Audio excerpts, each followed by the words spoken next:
हो नमस्कार शिवम दादा. नमस्कार. जय महाराष्ट्र, जय शिवराय, जय श्रीराम. बोला दादा आता मधल्या वारीस लई लॉट आणलाय मोठा. काय 5 म्हशी आणल्या. 5 म्हशी आणल्या. उपलब्ध आहे. 5 टोटल. तर आम्हाला डिटेल सांग बरं टापाटापा. डिटेल सगळ्या कच्च्या आहेत. 7-8 दिवस बाकी सगळ्या म्हशीला. सगळ्या म्हशीला 7-8 दिवस बाकी. आणि आज आहे ना सगळ्या कवळ्या म्हशीत बघा तुम्ही तोंडर मारू शकतो. सगळ्या कवळे आहेत. प्युअर जाते गोती देत. काय बोली नाही बरं या म्हशी. अंगाची साडाची दुधाची बोलीच असते आपली प्रत्येक म्हशी. बरं रेट काय ॲव्हरेज रेट आता सरासरी सगळं रेट आता घेतो तसे वेगवेगळ्या किमतीत त्याच्या सांगायला, पण समोर आल्यावर देतो आपण मागं पुढे. तर 5 म्हशी विक्रीसाठी अवेलेबल आहे. तर दादा आता म्हशी वाढायचं सांग.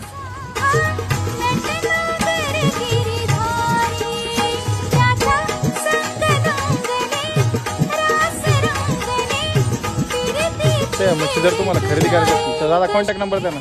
माझा नंबर 78 23 850 332 आणि डायरेक्ट गोठ्यावर येऊन आपल्याकडे खरेदी केली शेतकरी बांधवांनी. एक 5-10 हजाराचा फरक करू व्यवहार.